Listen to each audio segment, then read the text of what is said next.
Approvato il decreto legge sulle variazioni di bilancio della Regione Siciliana, una manovra aggiuntiva per oltre 1 miliardo di euro nei 2 anni. Approvata una convenzione per l'istituzione del parco letterario dedicato allo scrittore empedoclino Andrea Camilleri. Nascerà un'area funzionale per le attività socio-ricreative e sportive, l'annuncio degli assessori comunali Piparo e Vullo. Tutelare la riserva di Punta Bianca dalle attività non consentite, il documento del PD agrigentino. Il TAR dà ragione alle imprese empedocline dei rifiuti, il Comune non poteva rideterminare i costi per la proroga dell'appalto dello scorso anno. Cambio al vertice della Guardia di Finanza Delicata, al comandante Giuseppe Di Franco subentra Natale Lombardo. Siglato il nuovo contratto di servizio del 118 in Sicilia. 35.000 persone oggi saranno presenti alle amichevoli tra il Palermo e il Manchester. L'Akragas inizia le amichevoli in vista del nuovo campionato, il nuovo girone di Serie D, girone I.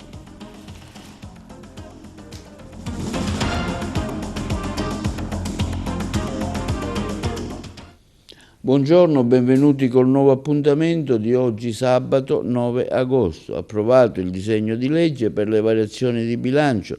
Parliamo di quasi mezzo miliardo di euro nel triennio, il servizio. È stato approvato il disegno di legge per le variazioni di bilancio, parliamo di quasi mezzo miliardo di euro nel triennio. Risorse che si sommano ai 50 milioni già stanziati a giugno, sono fondi reali provenienti da nuove entrate fiscali grazie alle politiche economiche messe in campo dal mio governo che ci hanno consentito di poter varare negli ultimi 2 anni manovre finanziarie aggiuntive per circa 1 miliardo di euro, destinando a risorse alle famiglie, alle imprese e ai territori. Questo quanto dichiarato dal Presidente della Regione Renato Schifani in un video mandato all'Arse. Schifani ricorda le 3 direttrici fondamentali del disegno di legge, emergenza e sviluppo sociale, e sottolinea i prossimi interventi in tema di contrasto alla siccità e rifiuti. Il dissalatore di Porto Empedocle è già in funzione portando acqua nelle reti dell'Agrigentino. A breve toccherà anche gli impianti di Gela di Trapani e dopo l'estate Invitalia definirà la gara per la progettazione dei 2 termovalorizzatori fondamentali per chiudere il ciclo dei rifiuti. Cari cittadini, oggi vi comunico una bella notizia. È stato approvato il disegno di legge per le variazioni di bilancio. Parliamo di quasi mezzo miliardo di euro nel triennio, risorse che si sommano ai 50 milioni già stanziati a giugno. Si tratta di fondi reali, provenienti da nuove entrate fiscali, grazie alle politiche economiche mosse in campo dal mio governo e che ci hanno consentito di poter varare negli ultimi 2 anni manovre finanziarie aggiuntive per circa 1 miliardo di euro, destinando risorse a famiglie, imprese e territori. Una rilevante novità rispetto al passato, quando le variazioni di bilancio servivano soltanto a spostare risorse da un capitolo all'altro senza modificare i saldi. Oggi invece rappresentano nuovi ed ulteriori interventi. Abbiamo puntato su 3 direttrici fondamentali: emergenze, con interventi su protezione civile, dighe, dissalatori; sviluppo, investendo su strade provinciali, gestione dei rifiuti; sociale, con misure contro la povertà, per abbassare le liste d'attesa, per i disabili, per l'acquisto di nuovi scuolabus e per gli impianti di videosorveglianza nei comuni. I conti pubblici sono solidi, le manovre approvate nei tempi previsti, disavanzo quasi azzerato. Ed i dati parlano chiaro. Istat, Banca d'Italia, le agenzie di rating Svimez confermano che la Sicilia è in crescita e che l'occupazione aumenta più che nel passato. Guardiamo avanti. Il dissalatore di Porto Empedocle è già in funzione portando acqua nelle reti dell'Agrigentino. A breve toccherà anche agli impianti di Gela e Trapani. E dopo l'estate Invitalia definirà la gara per la progettazione dei 2 termovalorizzatori, fondamentali per chiudere il ciclo dei rifiuti. Una grande scommessa. Conti in ordine, infrastrutture che si concretizzano, progressi tangibili. La Sicilia cresce, è sotto gli occhi di tutti e noi andiamo avanti insieme. Primo passo importante per l'istituzione del Parco Letterario Andrea Camilleri. Nei giorni scorsi è stata stipulata una convenzione tra il Comune di Porto Empedocle, l'associazione Riconnessioni e il Parco Archeologico Valle dei Templi, il servizio. Primo importante passo per l'istituzione del Parco Letterario Andrea Camilleri. Nei giorni scorsi è stata infatti stipulata una convenzione che ha gettato le basi per la creazione di un percorso di visita e conoscenza dei luoghi del creatore di Vigata. A sottoscrivere l'accordo sono stati il sindaco di Porto Empedocle Calogero Martello, il Parco Archeologico della Valle dei Templi, il presidente dell'associazione Riconnessioni Vittorio Alessandro e quello della società Passaggio Culturale Italiano Stanislao Mattia De Marsanic. Il costituente parco promuoverà, insieme all'autore cui è intitolato, il paesaggio culturale nel quale egli formò la sua prima ispirazione, luoghi e vicende umane, risorse culturali, materiali e immateriali, che hanno trovato nella sua produzione artistica la massima espressione. La proposta dell'istituzione del Parco Letterario Andrea Camilleri è intesa a promuovere, inserendosi nella rete dei 33 parchi letterari italiani, la unicità dei luoghi cui lo scrittore si è ispirato, percorrendo le sue strade, le sue storie, le testimonianze culturali e archeologiche, i tratti di costa che ne hanno fortemente connotato le opere. Tra questi c'è l'area di Villa Romana, nell'area archeologica di Punta Piccola Real Monte, dove si trova a poca distanza la Scala dei Turchi, immersa nei luoghi di mare di alta valenza culturale, costituenti sfondo e ispirazione di molta parte della produzione letteraria dello scrittore empedoclino Camilleri. Il progetto proposto dall'associazione Riconnessione, già approvato dal comune di Porto Empedocle, prevede tra l'altro l'istituzione di un percorso guidato, accessibile anche alle persone disabili, che colleghi il paese al mare fino all'area archeologica di Punta Piccola in un itinerario paesaggistico e culturale che comprenda la storia della comunità, paesaggio e beni culturali. Il costituendo parco letterario, proprio grazie alla convenzione con la Società Paesaggio Culturale Italiano, sarà inserito nella rete nazionale dedicata che valorizzano i luoghi e gli scritti di Andrea Camilleri. Abbiamo fin da subito sposato questo progetto non solo perché valorizza Villa Romana, ha commentato il direttore del Parco Archeologico Sciarratta, ma anche per le sue finalità di promozione culturale e turistica nel nome di un grande autore del Novecento, restituendo giustizia ai luoghi che hanno contribuito a formarne l'opera. Il presidente dell'associazione Riconnessioni Vittorio Alessandro ha commentato: il parco letterario dedicato ad Andrea Camilleri nel suo paese di origine, varato in occasione del centenario della nascita, intende onorare la memoria dello scrittore come patrimonio vivo legato ai luoghi in cui egli ha vissuto e da cui ha tratto fonte di ispirazione. Nascerà un'area funzionale per attività socio-ricreative e sportive. Ad annunciarlo sono gli assessori al comune di Agrigento, Vullo e Piparo, il servizio.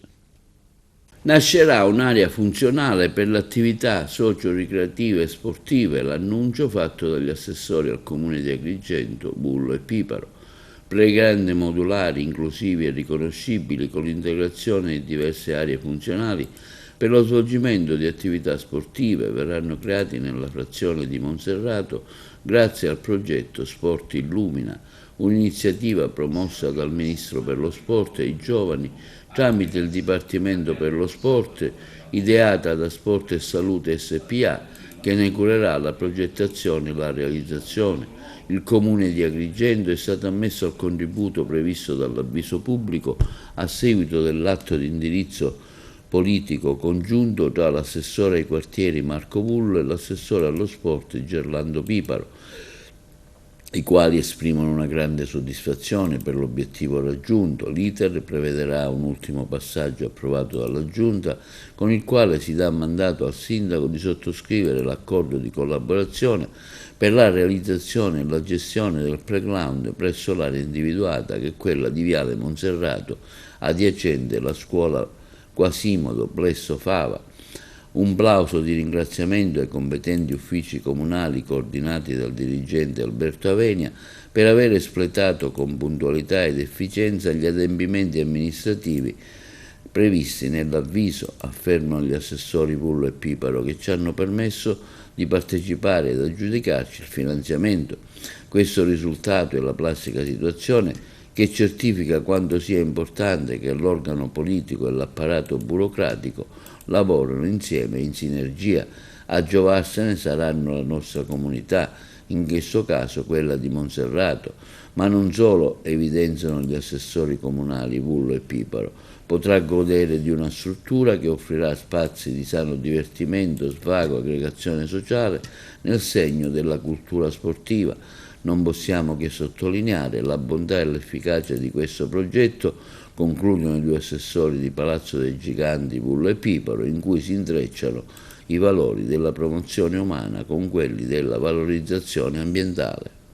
Tuteliamo Punta Bianca, cessino con immediatezza le attività non consentite nella riserva, e questo l'appello lanciato dal circolo del PD di Agrigento.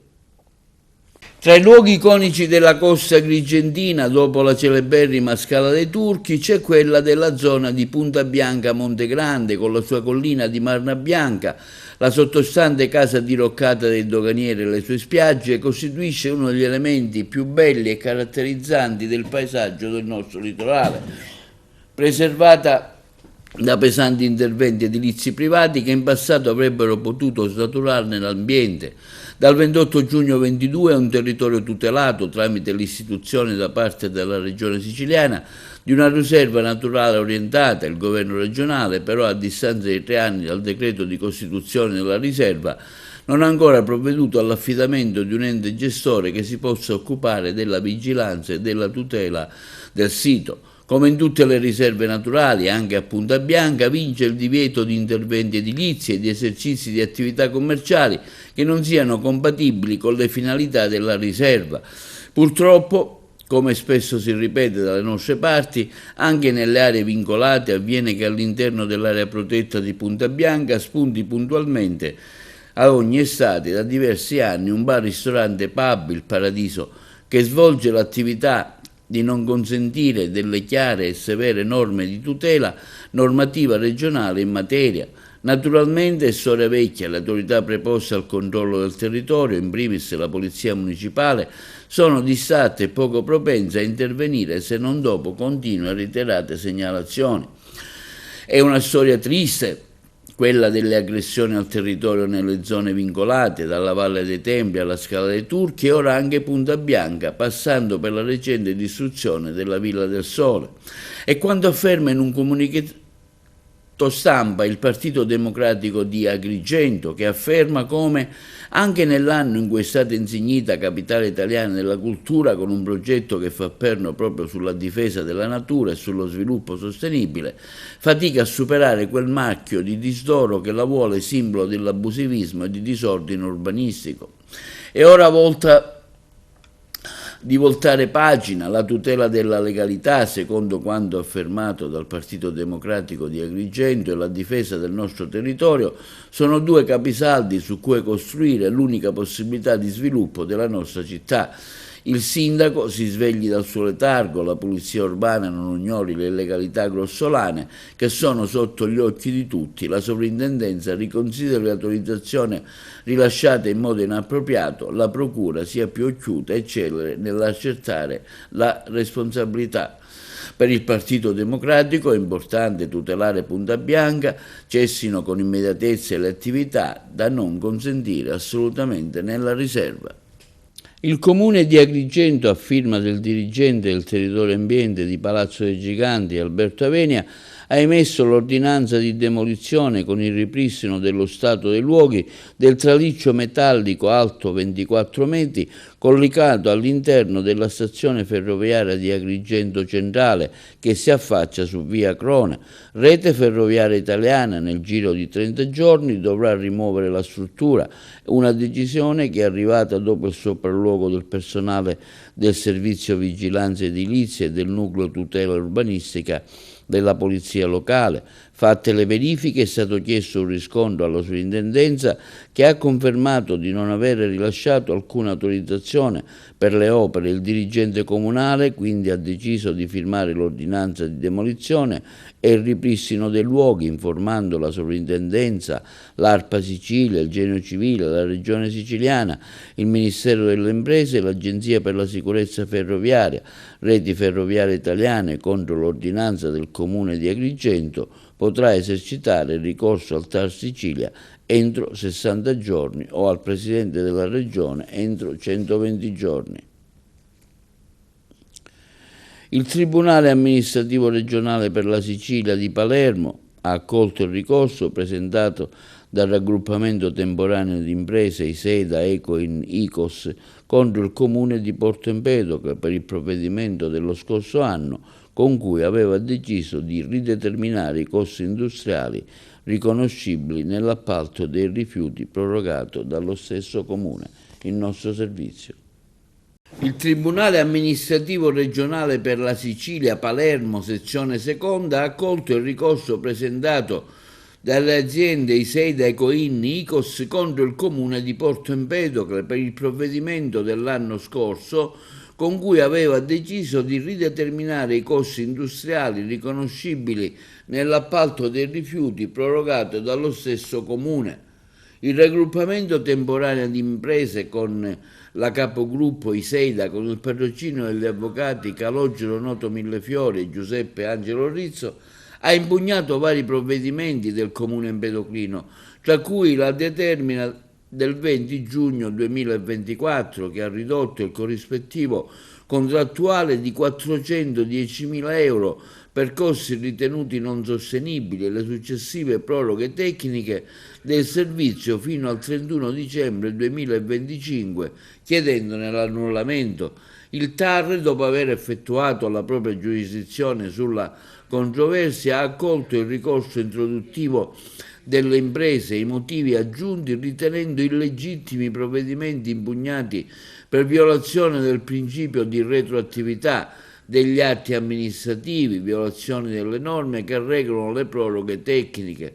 La sentenza del TAR sottolinea che le proroghe tecniche devono rispettare le condizioni economiche originarie del contratto e non possono essere modificate unilateralmente. Secondo il TAR, infatti, i provvedimenti impugnati con i motivi aggiunti volti a prolungare la vigenza del rapporto contrattuale pregresso per il tempo necessario all'espletamento della gara con cui si selezionerà il successivo fornitore della pubblica amministrazione, hanno la natura di proroghe tecniche e non vi era margine per rideterminare il corrispettivo contrattuale, atteso che il compenso spettante per tale periodo è disciplinato dalle citate disposizioni che escludono, come durante la vigenza del prolungamento, la possibilità di una modifica del corrispettivo spettante all'appaltatore con specifico riferimento al periodo necessario alla stessa. E sulla crisi idrica nel comune di Licata sentiamo il parere del primo cittadino Angelo Balsamo, intervistato da Franco Sottile. L'amministrazione comunale ha interloquito in maniera costante con le istituzioni preposte alla gestione delle risorse idriche per fare in modo che la nostra collettività venisse servita in maniera adeguata. Siamo fortemente delusi. Questo risultato non si è ottenuto e più volte abbiamo scritto a tutti gli organi competenti e per ultimo al Presidente della Regione Sicilia, a cui è rivolto questo invito, per dire: Presidente, lei è Presidente dell'intera Sicilia, l'acqua di Porto Empedocle che si è iniziata a prendere, a Licata non è arrivata nemmeno un goccio. Esistono solo alcune zone del territorio e altre non esistono? Vorrei che qualcuno mi spiegasse, Sicilia Acque e AICA di cui il Comune di Licata fa parte, e i vertici dell'AICA, qual è la ragione per la quale Licata in questo momento sta ricevendo solamente 40 mililitri di acqua al secondo a Castel Sant'Angelo, nel serbatoio di Castel Sant'Angelo, e 0 litri nella zona di Safarello, nel serbatoio di Safarello. È inaccettabile, inammissibile una cosa del genere. È una cattiva gestione e la responsabilità non è della natura, è degli uomini che gestiscono e prendono le decisioni. Qualcuno ha intenzione di mortificare il territorio di Licata? Noi non ci stiamo. non siamo d'accordo e quindi, signor Presidente, si faccia carico di fare in modo che il territorio di Licata riceva l'acqua che gli è dovuta e lo faccia col potere che esercita, perché non è possibile dire realizziamo 3 dissalatori Trapani, Porto Empedocle e Gela per servire l'intero territorio e oggi mi si viene a dire che Gela non parte perché ci sono stati degli imprevisti e Porto Empedocle darà acqua in alcune zone della Sicilia e non a Licata o altre zone di cui c'è grande di bisogno. Quindi, Presidente, la invito a esercitare il ruolo che le compete a tutela di tutti i siciliani e non fare fraziosità. La ringrazio per quello che farà. Grazie Presidente e ai vertici di Sicilia Acque e di AICA. Sicilia Acqua, l'acqua non è vostra di una società privata, è un bene comune che appartiene a tutti i cittadini e tutti i cittadini hanno diritto di riceverla. Quindi vediamo di modificare questi atteggiamenti patronali e smettetela di fare pignoramenti alle casse comunali, perché quell'acqua è un bene comune e non è possibile che un ente come la Regione Sicilia, che è partner nella gestione di Sicilia Acque, consenta una cosa del genere. Non è possibile che un ente pubblico, quale la Regione Sicilia, consente all'ente partecipato di bloccare la fornitura dell'acqua per pagamenti non fatti. Stiamo parlando di un bene di assoluta primaria necessità e quindi l'acqua, a prescindere da ogni condizione economica, va garantita ai cittadini. Presidente, confido nel suo impegno diretto e confido che Licata venga fornita d'acqua per come è necessario nel più breve tempo possibile. Grazie. Guardia di Finanza, cambio di vertice alla tenenza di Licata. Il servizio. Il comandante della tenenza della Guardia di Finanza di Licata, il luogotenente cariche speciali Giuseppe Di Franco, compie oggi 60 anni e raggiunto il limite di età, lascia il servizio attivo. Nato a Palma di Montechiaro, il luogotenente Di Franco ha intrapreso la propria carriera nel corpo nel 1987, arruolandosi presso il battaglione allievi finanzieri di Portoferraio, per poi frequentare il 66° corso Drava 2 della scuola ispettori e sovrintendenti. Nel corso della lunga militanza nelle Fiamme Gialle ha prestato servizio in reparti operativi in Calabria e Sicilia, contribuendo all'esecuzione di diverse attività investigative presso le compagnie di Lamezia Terme, Gela e poi Agrigento. Dopo un'intensa esperienza nell'ambito del nucleo di polizia economico-finanziaria di Agrigento, il Di Franco è giunto alla tenenza di Licata assumendone il comando nel 2023.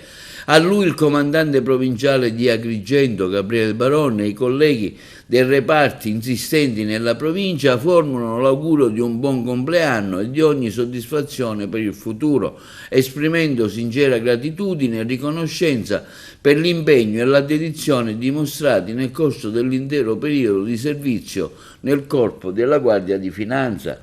Al suo congedo il Di Franco passerà le consegne al luogotenente cariche speciali Natale Lombardo, di 56 anni, nativo di Palma di Montechiaro, che prende in carico il comando della tenenza dopo oltre 20 anni trascorsi nei ranghi del nucleo di polizia economico-finanziaria del capoluogo agrigentino. I carabinieri del nucleo dell'Ispettorato del Lavoro del Comando Provinciale di Agrigento hanno scoperto delle irregolarità documentali in 2 cantieri allestiti a Canicattì e a Lucca Sicola, che sono costate la denuncia di 2 responsabili, un imprenditore e un amministratore di una ditta, alle varie procure della Repubblica di Agrigento e Sciacca. A Canicattì è stato denunciato un 63enne imprenditore edile che avrebbe omesso di aggiornare il PIMUS, il documento che riporta le informazioni relative alle fasi di montaggio, uso e smontaggio del ponteggio. Il cantiere controllato si trova in pieno centro storico. A Lucca Sicola è stata deferita invece una 49enne amministratore unico di un'impresa che ha allestito un cantiere edile nel paese. Anche in questo caso è stato riscontrato il mancato aggiornamento del PIMUS, ma anche l'utilizzo di un quadro elettrico privo di certificazioni. A carico delle 2 imprese sono state elevate sanzioni per oltre 3.000 euro complessivi. Nell'ambito del progetto Le Vie del Cibo della Lunga Vita, che già ha fatto tappa a Ribera, ascoltiamo le testimonianze di longevità di 2 ultracentenari riberesi, Giuseppe Neri di 108 anni e Calogero Guddemi di 102 anni. Boom di ultracentenari tra i borghi sicani, considerati tra gli studiosi tra le zone blu. Nell'ambito del programma Le vie del cibo della lunga vita per celebrare la lancia bionda DOP. Da Ribera le testimonianze di longevità di Giuseppe Neri, 108 anni, e Calogero Guddemi, 102 anni. Cominciare a 102 anni. A Gammarone, Patravere, Mignore Passellasso. Sempre travagliato. Buoni signori. Ho travagliato. Non ho avuto mai di ostacoli nella vita. Sono stato sempre sano. Non ho avuto mai che dire con la salute. Sempre stato al lavoro, nessun ostacolo. Agricoltura, campagna, lavoro importante è la terra, per travagliare la terra. L'importante è la coltivazione, l'irrigazione. Hai mangiato, chi che ho mangiato? Quello che capita, perché c'è stato ostacoli di questo secolo no. Hai mangiato quello che ho bevuto, diceva ortaggi, cavole, broccoli, terra il rigo, producere il rigo. 108 anni, ma hanno passato, ma non hai visto sia del lavoro sia di qua, non hai visto quanto lo cercano, ma come sono arrivati? Mi ha portato, ma ho guardato da tutte parti del mondo. Sempre a travagliare la terra sempre, perché io e mia madre erano agricoltori e quindi travagliavamo. Non c'era né affitto né sera, e lei affitta la via, in affitto le terre la via. Poi successe che ce lo levare la forza politica ce lo levare e ritornavo a reagire allo ferocio, a seminare la vita, per fare poi le matematiche. Faceva il resto, alle 10 a mezzo, tutte le mattine. Sempre camminava la peggio. Come poteva fare? Dopo un giorno di lavoro, sempre la peggio camminava. Sempre. Mangiavamo pagotto, dopo qualche pezzo di cascavaggio, passavona, da olivi, le facevamo noi. In campagna c'è la verdura, morrali, c'è la verdura in campagna. Il presidente del Libero Consorzio Comunale di Agrigento, Giuseppe Pendolino, ha accolto al Palazzo della Provincia Eleonora Latino, una giovane laureata aragonese, selezionata tra le 1000 migliori studentesse d'Italia nell'ambito del Premio America Giovani promosso dalla Fondazione Italia-USA. L'ambito riconoscimento è stato consegnato dalla Fondazione Italiani-USA presso la Camera dei Deputati. L'obiettivo del premio è quello di valorizzare ogni anno 1000 talenti in Italia con un percorso universitario di eccellenza per sostenerli nel mondo del lavoro e delle sfide internazionali. Pendolino ha poi consegnato alla giovane Eleonora Latino un crest in legno e ceramica dell'ente provincia realizzato dall'associazione Arca di Cammarata che si occupa di aiutare ragazzi e adulti con disabilità. Linea alla regia per la pubblicità. Siglato il nuovo contratto di servizio del 118 siciliano SEUS, ancora più centrale tra innovazione digitale e presenza sul territorio. Ce ne parlano i colleghi di Palermo. Un servizio di emergenza-urgenza 118 più moderno, efficiente e tecnologicamente avanzato. Questo è l'obiettivo del nuovo contratto di servizio triennale valido fino al 31 dicembre 2027, firmato tra l'Assessorato regionale della Salute e la SEUS, società consortile partecipata. A sottoscrivere l'accordo sono stati Salvatore Iacolino, dirigente generale della pianificazione strategica dell'assessorato, e il presidente SEUS, Riccardo Castro. Confermato l'impegno della Seus nelle 252 postazioni del 118 in Sicilia, inclusa Lampedusa, con i propri autisti soccorritori e mezzi di soccorso, oltre alla gestione dei servizi secondari come il trasporto di sangue, organi, materiali sanitari ed equip mediche. Ma la vera svolta riguarda il fronte tecnologico. Il nuovo contratto affida a Seus la gestione completa del progetto 118 volte digitale, che prevede una geolocalizzazione in tempo reale delle ambulanze, dematerializzazione della scheda sanitaria di bordo, firma grafometrica su tablet per medici e infermieri, collegamento digitale diretto con i pronto soccorso per l'invio immediato della diagnosi e la somministrazione dei primi farmaci, già avviato presso il Cannizzaro di Catania e in fase di estensione ad altri presidi sanitari. A rafforzare ulteriormente la rete, la Seus realizzerà una data room all'assessorato della salute per monitorare in tempo reale la movimentazione delle ambulanze e i flussi di chiamate al numero di emergenza 112. All'interno delle centrali uniche di risposta di Palermo e Catania, la Seus gestirà non solo il personale,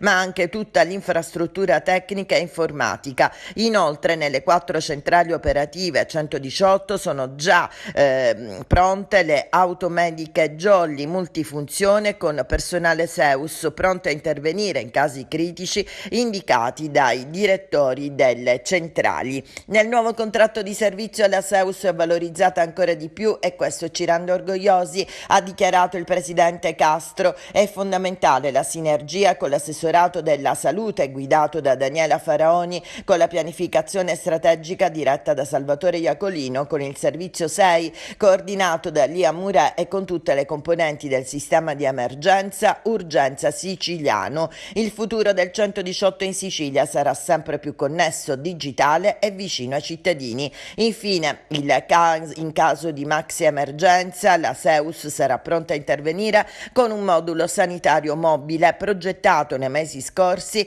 per rispondere rapidamente a situazioni straordinarie. Innovazione, presenza sul territorio e collaborazione istituzionale. Il 118 siciliano si rinnova con la Seus al centro del cambiamento. Riaperto dopo 5 anni il cavalcavia di Spadafora sull'autostrada A20. Ce ne parlano i colleghi di Messina. Dopo 5 anni di chiusura è stato riaperto ieri mattina il cavalcavia di Spadafora sull'autostrada A20 Messina-Palermo. L'infrastruttura era stata interdetta al transito nel novembre 2020, in seguito a verifiche tecniche che avevano evidenziato gravi criticità strutturali, rendendo necessaria la demolizione dell'impalcato per ragioni di sicurezza. Il completamento dell'intervento da parte del CAS ha consentito alla città metropolitana, ente responsabile della viabilità che attraversa il viadotto, di disporre la riapertura al transito della strada provinciale 55, che collega il centro abitato di Spadafora con la zona artigianale di San Martino. Durante il periodo di chiusura, residenti e operatori economici hanno dovuto ricorrere a percorsi alternativi più lunghi e meno agevoli. Il nuovo impalcato è stato realizzato con una struttura mista acciaio-calcestruzzo, progettata per garantire solidità, durabilità e conformità agli standard vigenti. Nei giorni precedenti alla riapertura è stata effettuata una prova di carico con 6 autocarri da oltre 40 tonnellate ciascuno, che ha confermato la piena affidabilità dell'opera.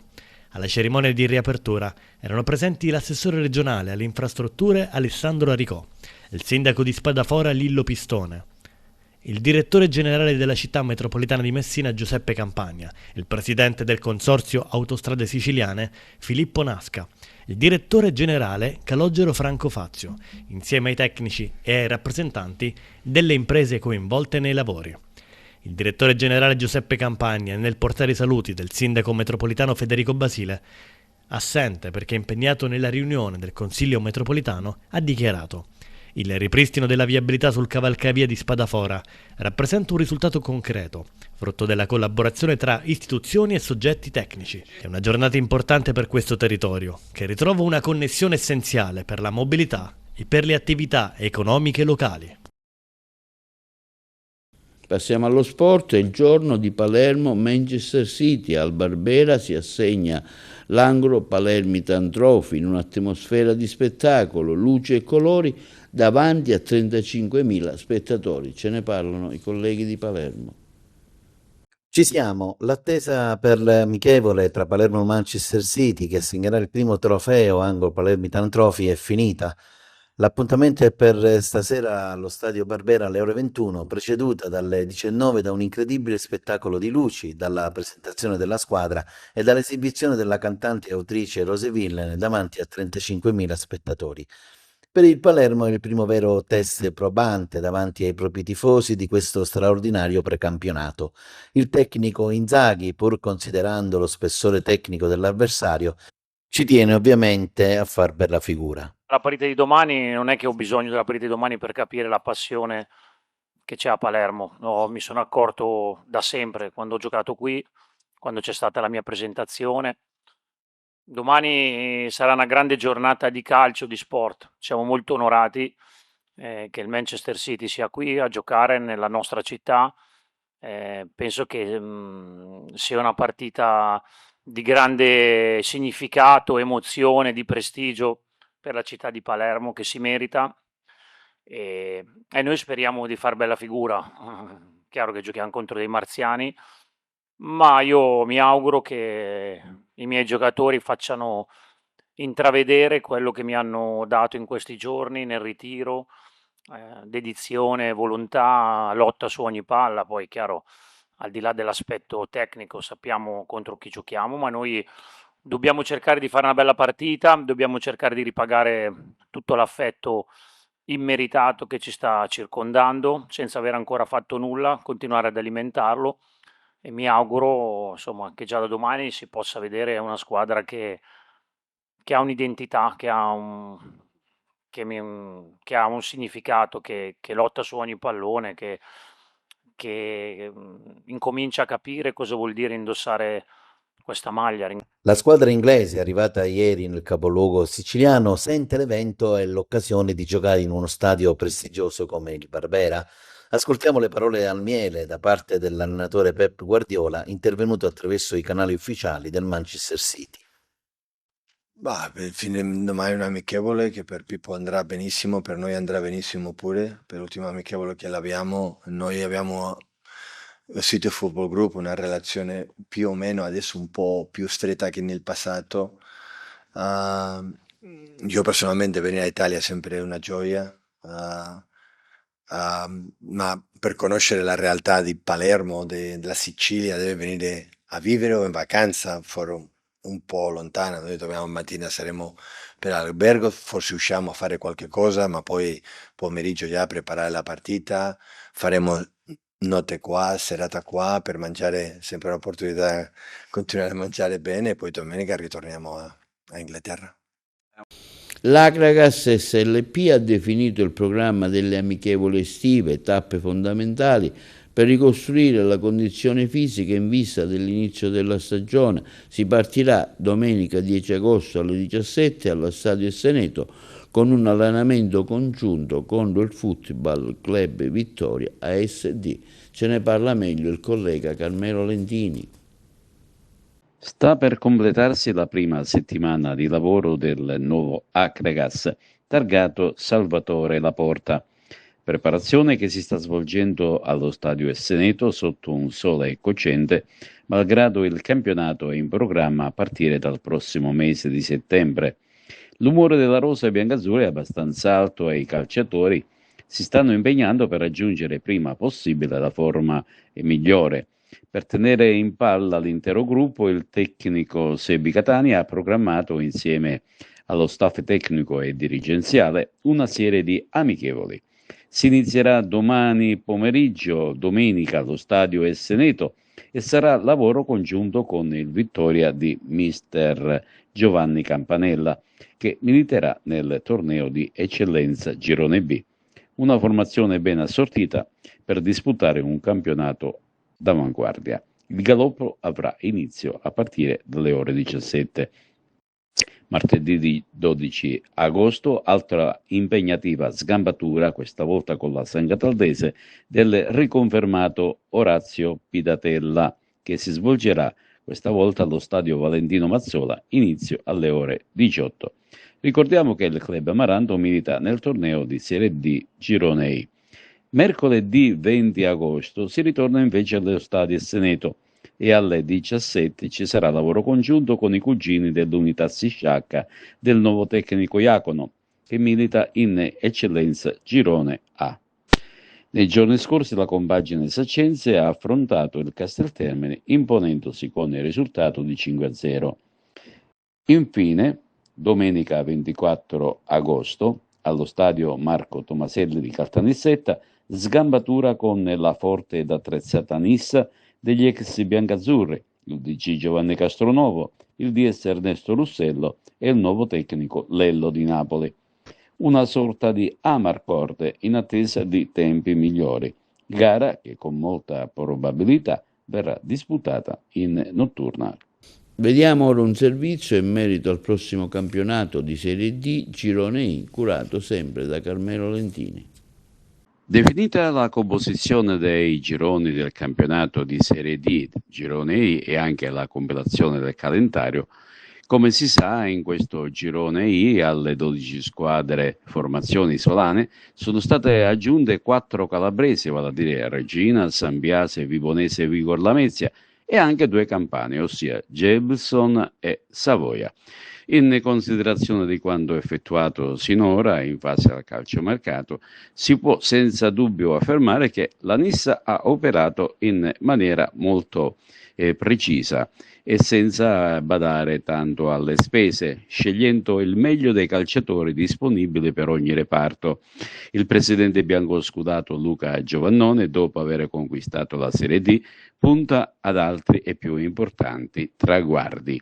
Per quanto riguarda il Castrum Favara, confermato il tecnico infantino, la società ha rafforzato i vari reparti e punta ad un torneo meno sofferto rispetto al precedente.